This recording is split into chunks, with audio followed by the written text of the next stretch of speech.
So what happened was we're talking in relation to creatives who I want to make sure I say the right word because I don't want to be in Jay Moore's club, but I mean artists that or producers will say, you can say producers, that prostitute their workout and do I have to like edit that word? I don't think you do. believe I don't so. think you do. That's why I chose that one. I think we're good on that one.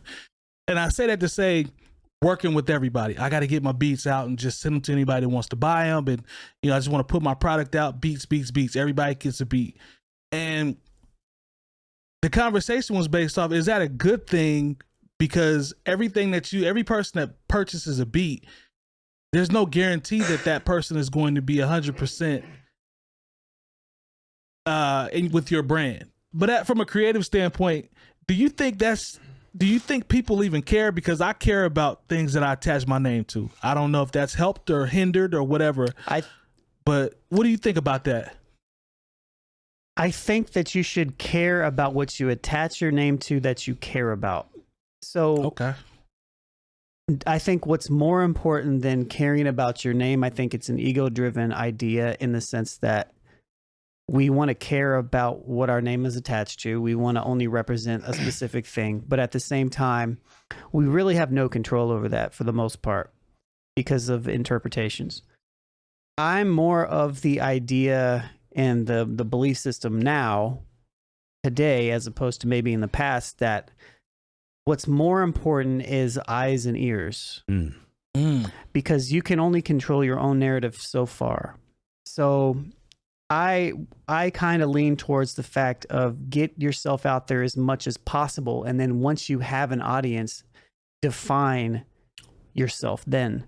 Because if you don't have an audience, you're defining yourself for nobody. Hey, I can dig that. I can dig that. So that's just in general kind of how I kind of view that space. And, obviously you don't want people that suck rapping on your beats, and you don't want people, it's painful stuff like that. Yeah, but at the same time, that's all ego driven, and it doesn't really matter. Like, you could probably get a lot of listeners based upon this horrible rapper that like the beat, that then come and find you because that's of a good it. Point. I'm not mad at that. There's always two sides to it, but I think of it kind of that way anymore. And you said, I noticed something that you said. You said now. Is that just your evolution of thinking, and also how the game has evolved as well? I Why think, you think that way? To take your words that you always use, I had to come on home and just be real with it, because that's just kind of what it is. Like, you can't fight it. You're not going to be able to fight that. In my opinion, I think fighting it is futile.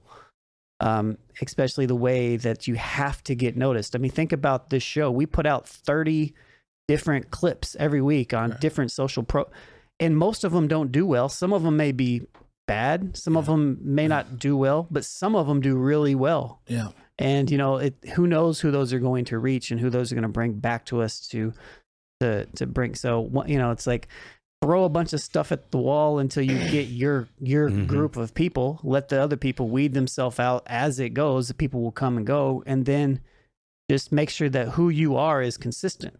Who you are, Jay Moore, I want to hear from you, and I also want to get to Terry before we get out of here. But I'll throw it to you in your lane. Even if as it relates to being a host like you do, you frequent different events. Are there certain events that you look at with a side eye to say, I don't know if I really want to be hosting this? Or is it more of Lone's philosophy, where it's like, hey, it's a gig. People might see me and they might be able to, hire me for something else down the road, or might be impressed? No, there are things that I've done in the past that I'm not going to do now. For sure. Like, I'll just go ahead and put it out there. At one point, I remember I did a bubble bath wrestling. I hosted nice bubble bath wrestling at shout out to that, at a place that's no longer open. So I'm not even going to bring the name up, because we're not going to do that. But I wouldn't, if somebody said, hey, we got this bag for you now to associate your name. We're going to put it on the flyer. And it says bubble bath wrestling at the so-and-so. Featuring There's Jay Moore. Absolutely no way I would do it. Okay. That's like a video game. Jay Moore's bubble bath wrestling. No, it doesn't. I hope nobody gets inspired That's by terrible. that. Okay. But I'm just saying, like, in retrospect, I was like, that wasn't worth, like, $100. Yeah, for sure. I mean, at the same time, like, it was $100 was $100 at that time. $100. You know, but now considering the things that I'm able to attach my name to, yeah, even now, sometimes I'm thinking, do I really still want to do so and so and so and so? Yeah. But you don't want to get in the hot tub no more? No, I'm not doing. No, we're not doing that. Just put it out there. We're not doing that. Okay. So I mean, but at the same time, like, I didn't have a bunch of steady weekly gigs at the time. Right. So when you say here's this amount of money to do this, and it's really not like, I've had hard jobs where I was lifting things and sweating and doing, like, if you give me that money to stand in stage and watch women writhe around in bubble baths, yeah, I'm going to take the money. But you couldn't get me to do that now. All right, so Shout to our listeners on the radio. Shouts to Jay Moore's OnlyFans. Yeah, I see they acting a fool. I see you, Baron, in the chat. I see you. I don't get in that hot tub, I'm going to pose the same question to Jay Diff as it relates to DJing. Are there gigs that you now will say, nah, I'm cool, or is it more about getting your brand out there? Absolutely. Okay.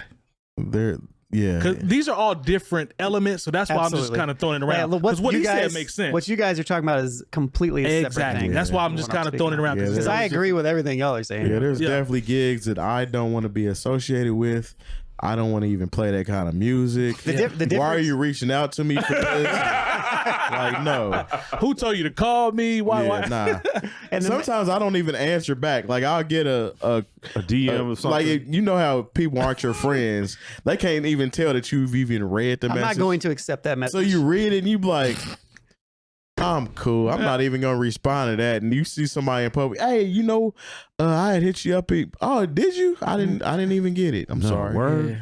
Yeah, nah. Don't mess up and read it. The main key difference between these ideas and what I was saying is that when you talk about specific events, you're legitimately attaching your name to something, and you're like putting ownership in that, as opposed to just throwing your ideas out. Yeah, that's a good point. Y'all all make good points, Long, especially yours. I never really thought about it like that, the way you broke it down, but I'm not really mad at that. I might DJ a bubble bath wrestling. Excuse you, it's Jay Moore's bubble bath. Well, no, I'd make it a classy event if I was really going to put my name on it. I'm gonna toss this out, and then we gotta get out of here. Baby oil and wrestling.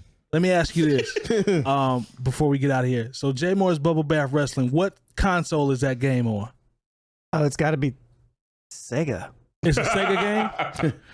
PlayStation 2. That sounds like that was in the wild days where they would just BMX XXX. That was a game. Backyard wrestling. Like, I feel like those are things that would happen on PlayStation 2. What game? What console is Jay Moore's bubble bath? That sounds like one of them. On? It sounds like one of them cult following games. Okay. That might have appeared on like regular Nintendo. Regular Nintendo? Yeah, because like games that people be like, man, that game is so fire. A lot of those games, 20, 30 people knew about it. A lot of times the games back then, it'll be something descriptive like Jay Moore's bubble bath wrestling. Yeah. That actually might even be a Nintendo game. Look, there was a game called Lee Trevino's Fighting Golf. And that's what I mean. Golf. My daddy would have been like, Betty, this boy in here playing Jay Moore's bubble bath wrestling. What is this? What is this he playing on Nintendo? Hey, man.